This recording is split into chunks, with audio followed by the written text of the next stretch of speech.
All right, it's 2:45. Can I get Parth, Daksh, and Meghna to turn on their cameras?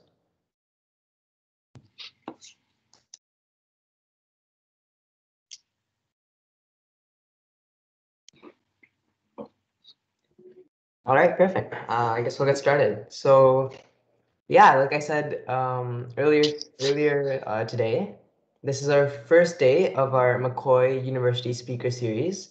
And this topic is medicine and science. And we have some lovely speakers and panelists to talk about their university life experience. And I'll give it over to Parth to continue a little bit more about this introduction. Thank you, Krish. Yeah, here today I'm with Daksh Patel and Megha Kampali. So if you guys could just give a brief introduction about yourselves, where you go for university, what year you're in, what you're pursuing, and just a little fun thing about you, starting with Megha. Okay, so my name is Megha, and I just recently graduated with a degree in biosci from University of Calgary. And I'm currently working as an environmental wildlife intern at CNRL. I just started. So that's my plan right now. It's just a 4-month internship. I can extend it to 8 months. And I'm planning on applying to master's after it. And a fun thing about me is I dance. I'm an Indian classical dancer. I just want to put that out there. That's cool. Yeah, that's awesome. Daksh, if you want to. Yeah. So I'm Daksh Patel, and I'm going into my 3rd year of a neuroscience degree at the University of Alberta. And yeah, so it's been a nice ride. I think online is different for everyone. Let's see what I'm up to. So this summer, right now I'm just chilling. It's nice to have time off.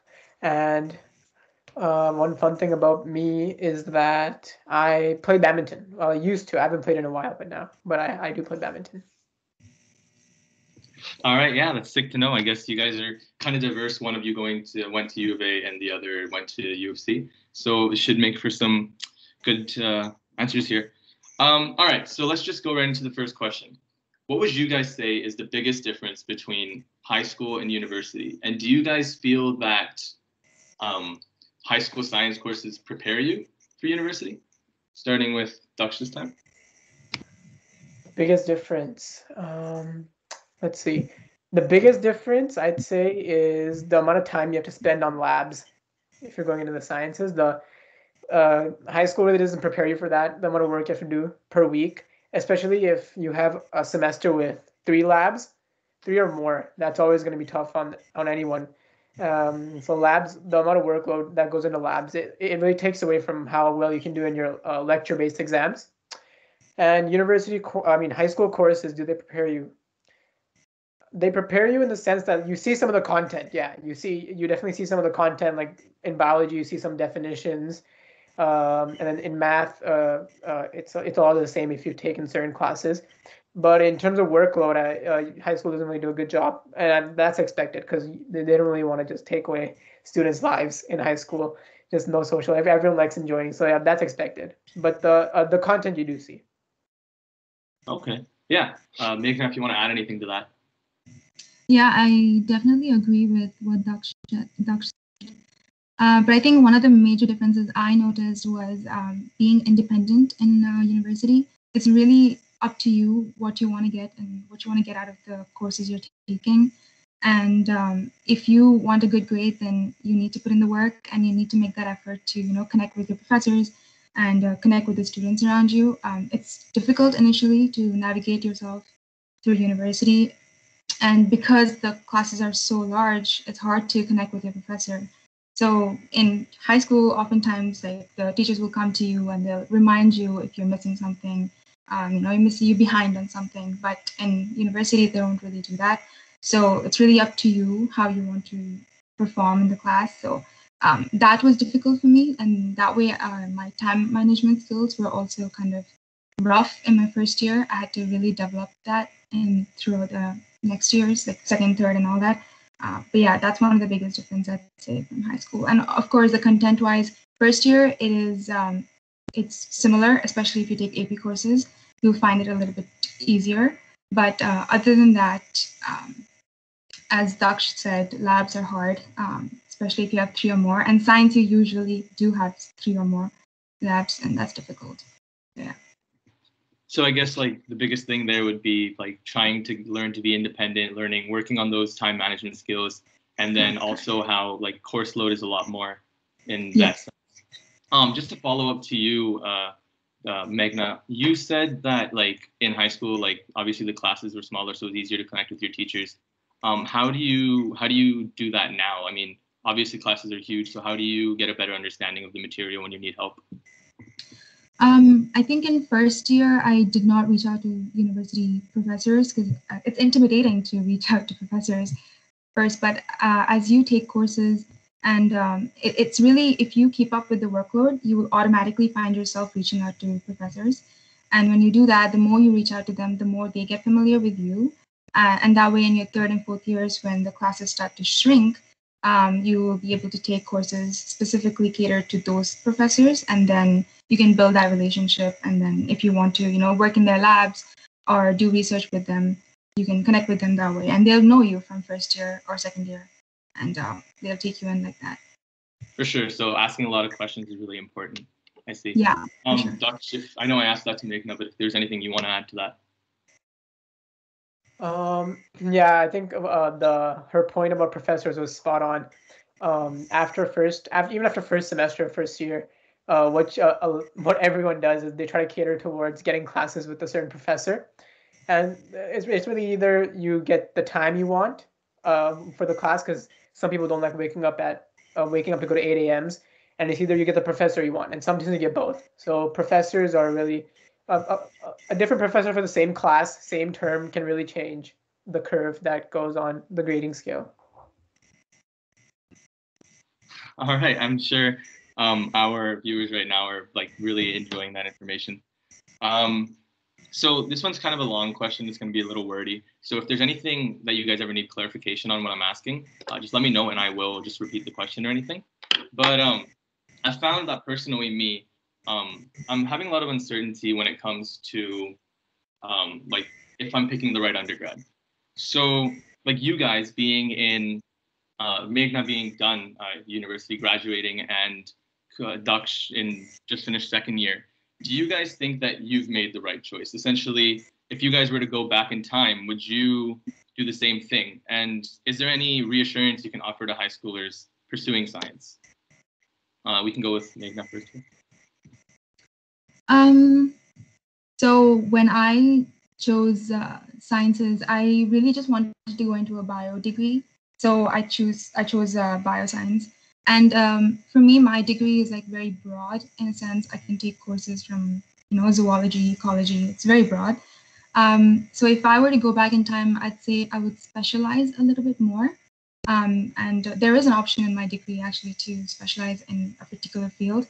So I wish I did that, because that way I would, cater my studies to one field. And that way, if I do want to pursue a master's or anything like that, I can just apply to that field. Like if I take zoology, then I would do a master's in zoology.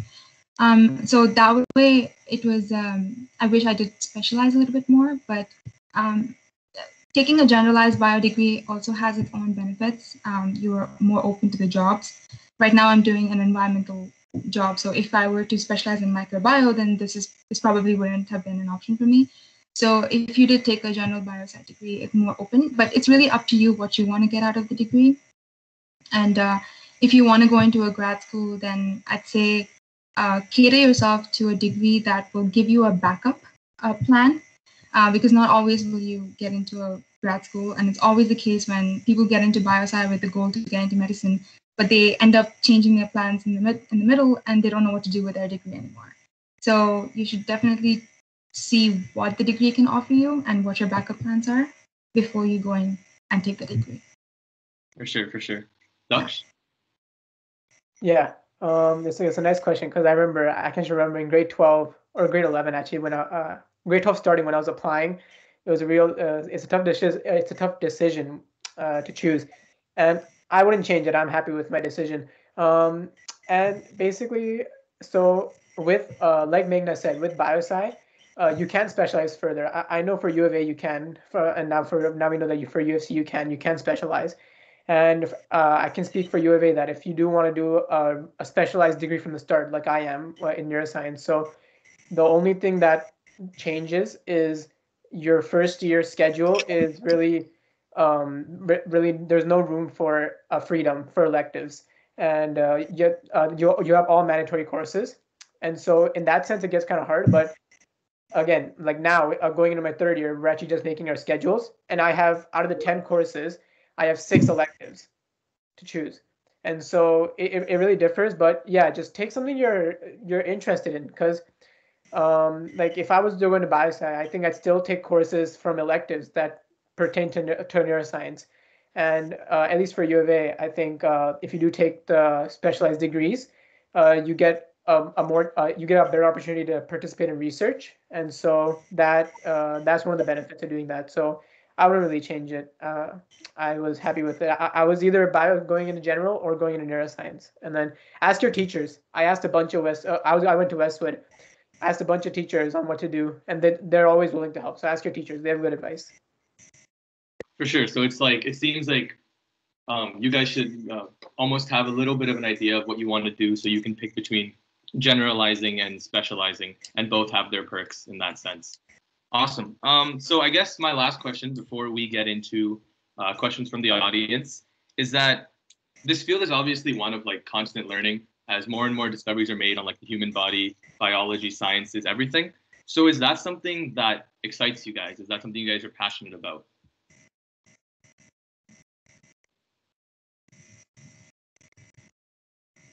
My mic's being weird. Sorry, I didn't say who to go first there. Daksh, if you want to start off. Yeah, I mean, I wouldn't be in it if it wasn't for that. Everything's constantly evolving. All the fields are constantly evolving. But with neuroscience, it's nice. And actually, the courses you take are nice too, because they try to contemporize the topics.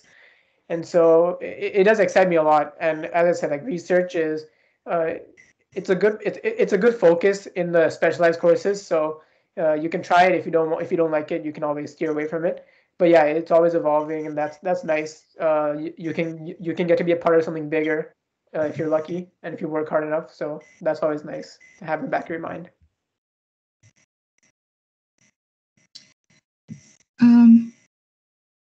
Yeah, so I think for me, what there? Can I go? Okay. Yeah, no worries. Just go. Yeah, don't worry. So for me, definitely it's something that excites me, and that's why I took bio, of course.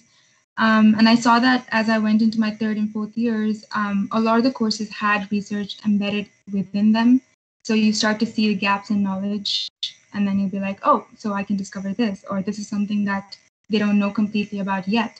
And then you start to see those, and that really motivates you to, pursue a research career, or, just go and work with your professors in the labs, or take a master's degree. So as you further learn and go deeper into science, I think you'll start to see the gaps in knowledge, and that is exciting to see that there is something that's yet to be discovered, and there's still so much things to learn about. So yeah. Yeah, no, for sure. I have two follow-up questions to that actually. One was just that, like, you guys both touched on research. Is that something you guys intend on doing?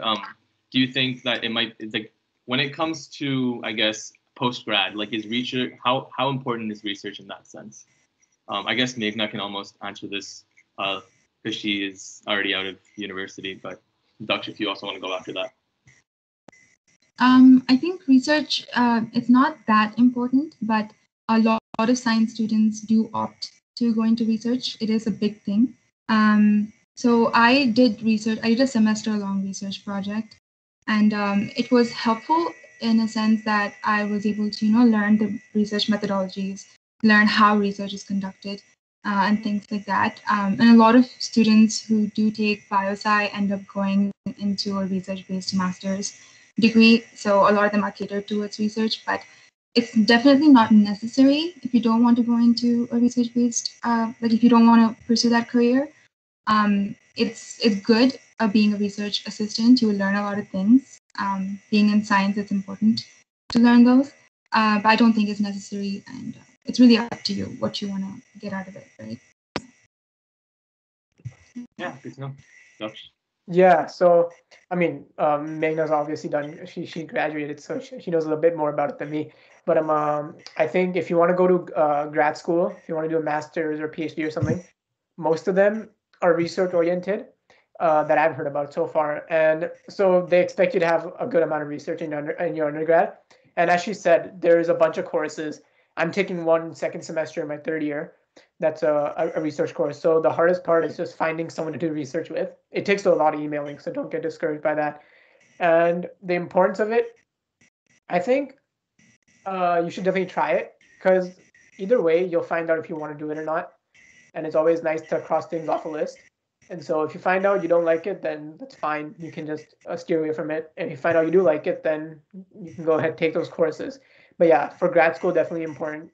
And for a bunch of other programs, honestly, probably depends. Right. So it seems like there's a lot of like experience and I guess research to be gained from that.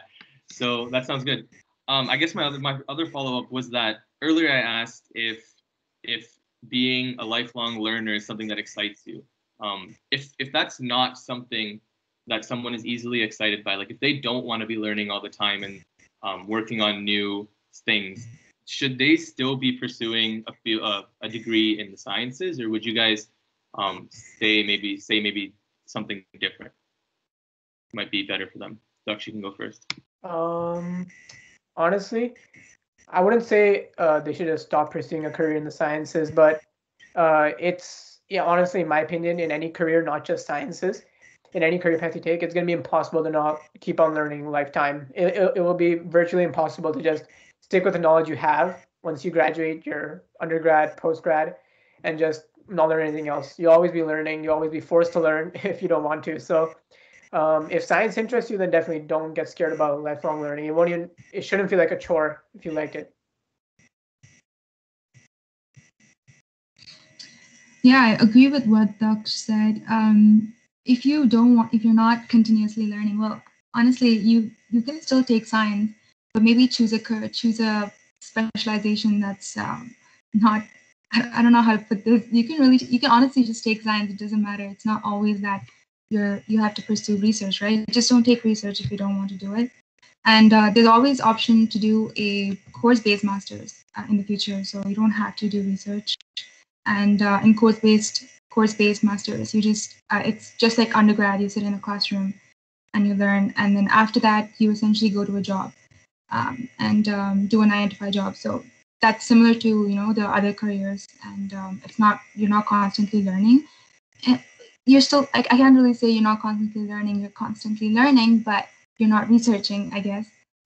So yeah, you can still take science. It's just going to be a little different. Yeah, no worries. That made sense to me. I know what you're trying to say, and I'm sure our viewers understood too. Yeah, so I guess what you guys are trying to essentially say is that don't discourage yourself from not taking sciences, because everywhere you're gonna go, you're always gonna be learning regardless. Okay, yeah. So I think that concludes all the questions I've had prepared for you guys. So I'm gonna take it to the audience, and I'm gonna start reading questions from there. The first one is, a lot of people want to pursue medical school after their science degree. Are there other routes to take as well? And I think Daksh answered the last one first, so we can go with Megha for this one. Yeah, there are many fields you can pursue with a bio degree. I think a lot of people go into bioscience thinking about only medicine, but really you can do if you really want to go into the grad side, you can do dental, you can do optometry, you can do pharmacy. You can do any of that. And if you want to go into masters, you could do bioinformatics, you can do biotechnology, you could do veterinary science, you could do environmental management, you can go into business. The possibilities are really endless, because science is such a broad field, especially if you take a bioscience general field. You're really open to a lot of things. And it is better that if you do a master's, because then that way you will specialize a little bit more. Or you could do what I'm doing. I'm in environment right now, so you could do environmental management. Go through that way. And so yeah, there's really many options. You definitely have to research. I recommend talking to university advisors and counselors, and looking up online. There are many resources that will show you what biosci gives you. Sorry, what is it? Marine science you can go into. So yeah, options are really endless. For sure. Is there anything you want to add to that, Dutch? Yeah, I mean, she basically said it all, I think.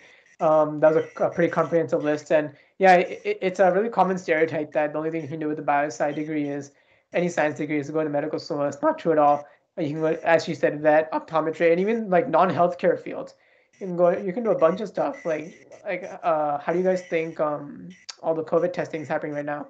It's technically not healthcare, and it's just people doing genetic techniques, and it's all genetics. So there's a bunch of interesting stuff, and it's just a matter of researching. You look it up on the internet, and you'll find endless job opportunities there. Right. So there's so many different things you can do. Like the medical stereotype is just a stereotype, I guess. So when you, I guess another question was here. When you guys were deciding which university to go to, like what came into play there? How did you do that? Sorry, I didn't. We can go with Dutch here. Yeah. So I'd say there's two factors. The biggest one was me and my family decided we wanted to stay. I wanted to stay like close to home in Alberta, just because it makes it a lot easier in a lot of sense, just traveling costs and all that. And second was, and I think honestly this was the most important. I didn't know back then, but where my friends were going, because everyone thinks they can make new friends when they go to first year. And you can. It's not like you can't, but it gets really hard. And you having an already set friend group going with you to the same university, same program, I think it's really helpful. There hasn't been, and I'm pretty sure anyone who tells you that they've worked through their university degree alone, that's probably not true, because labs and everything, you have to work together. You can't get through university without friends. And even if you're living alone can be taxing on someone. So living with friends is another great part. It's honestly one of the best parts of going to university, is enjoying that life. Awesome. Yeah, Megha, if you want to add to that. So for me, it was actually purely convenience based. My parents were moving to Calgary at the same time, so I decided to come to Calgary. I also applied to U of A, so I was initially actually planning to go to U of A, but because my parents were coming here, it was just a lot easier to stay at home and go to university. But I definitely recommend people to research the degree that they're going into and see what it can really offer them in the future. And also the school as well, like see what the school can offer you in the long term. And in terms of what Daksh said about friends, I actually didn't have many friends come to UFC. A lot of them went to U of A. But honestly, there's also pros if you have no friends coming into university, because you'll be more open to there's so much diversity in university, right? So you will start to really figure out how you make friends. You will learn how to network yourself. You'll know how to talk to people.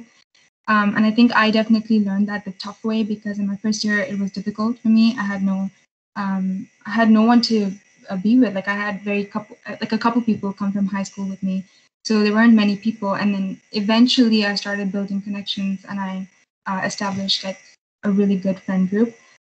So I think there are pros and cons about having friends come with you to university, but it's not important. I think what's important is checking for the degree that you're going into, see how it helps you in the future, and also look for the reputation of the university as well, and how it can help you in your future endeavors.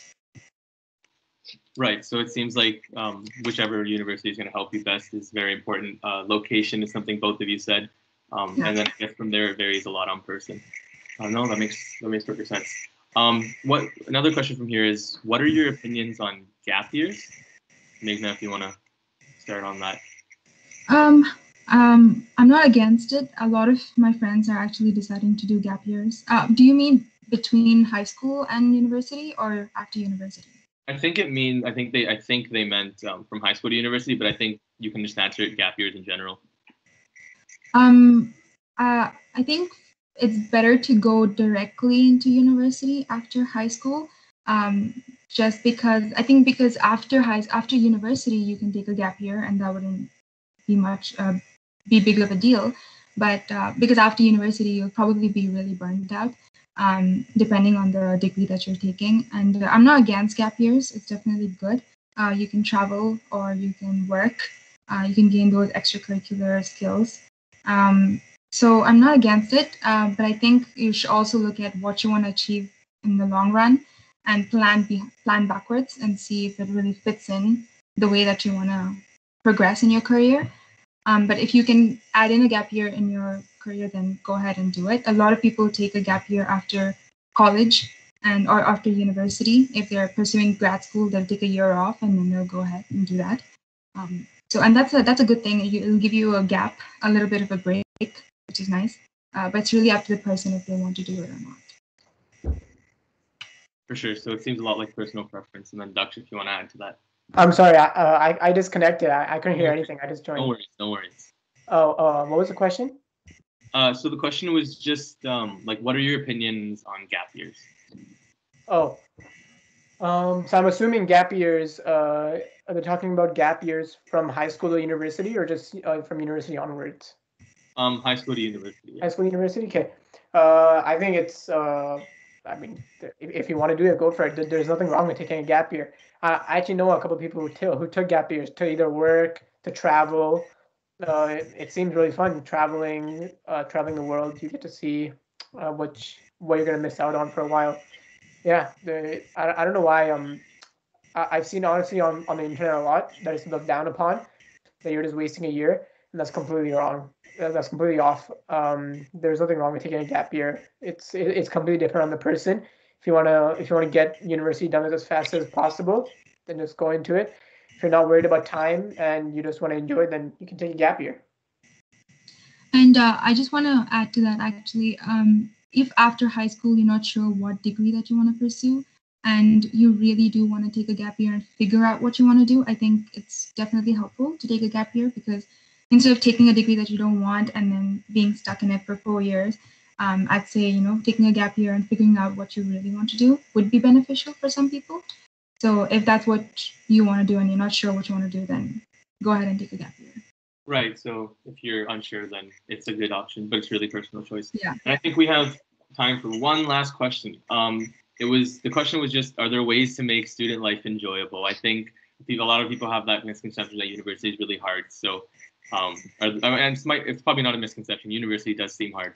So, are there any ways to make student life enjoyable? So I think having friends, that's one thing. But other than that, I think honestly, if you stay on top of your work, if you don't just like come home from university, just lay down and go take a nap for a couple hours, and instead do the work you're given, stay on top of studying, reviewing, I think it's positive to I'm positive to say that you can take almost a full Sunday off. Sometimes you can because Mondays are exams or something, but you can definitely do something about that. And other ways to make student life enjoyable is join clubs. I know here at the U of A there's a Harry Potter club, and they have Quidditch. They have Quidditch matches, and then so there's that. There's hide and seek. Me and my friends went to hide and seek, and it's in this huge building, and they have a bunch of people seeking, and a bunch of us are hiding in this big building. That's fun. First week of university is honestly the programs they have set up for undergrads. If you're 18 over, you can attend a lot more of them. Unfortunately, I was 17, so I missed out on a lot of it. But you can attend a lot of them when you go. There's a bunch of stuff, magic shows. There's beer gardens, and then there's like these tables that they have tables set up for you. So that's honestly, there's a bunch of ways. You just need to get yourself familiar with university life like that. Awesome. Megha, if you want to. Yeah, I think a lot of people think university is hard, it is hard, but you do get a lot of flexibility. You can take courses you want, especially in your 3rd and 4th years. You can really make your own schedule. That way you can, leave some space out. You can take 12 p.m. classes and wake up at 11 a.m. or something. So that way it is enjoyable like that. And skipping classes, it's very easy because it's such a huge class. No one really cares. I'm not saying skip classes, but I'm just saying it is fun sometimes, and especially if you have friends with you, you'll be able to take notes from them, even if you do have to skip classes. And Daksh said all those. I didn't know there's a Harry Potter club, but that's really cool. U of A, I think, has many more clubs than you'd see. But in the orientation week, in any university, you'll see that there are a lot of clubs. And in that time, I think you should definitely go around, ask around, see what interests you, and sign up to as many as possible, and then join a couple and really stick with it for a few years. Clubs are really, really helpful in the sense that you'll find new people, you'll make connections, and you will get volunteer hours, which are beneficial as well for the future. So that's really nice. Working with having extracurriculars apart from studies is will definitely make your university career enjoyable. For sure. So it sounds like a lot of you're your own boss. So try to do things that you enjoy, join clubs, extracurricular stuff like that. No, awesome. Thank you guys. Sadly, that is all the time we have for today. Thank you for being here, and I'm sure the viewers enjoyed it too. And I'm going to pass it on to Krish to end off this event. Thank you guys. Yeah, awesome. Thank you, Megha. Thank you, Daksh. It was a lot of insightful commentary, and I really enjoyed it, and I think our viewers did as well. Moving on from that, that ends today's University Speaker Series event. We have one more tomorrow covering the topics of business and the arts. So make sure to stay tuned for that if you're considering those fields in university. And we have some amazing panelists there. But other than that, MACOY wishes you a very, very happy Saturday, and we'll see you next time. All right. Thanks for having me. Thank you for having me too. See you guys. Bye. Bye. Bye, guys.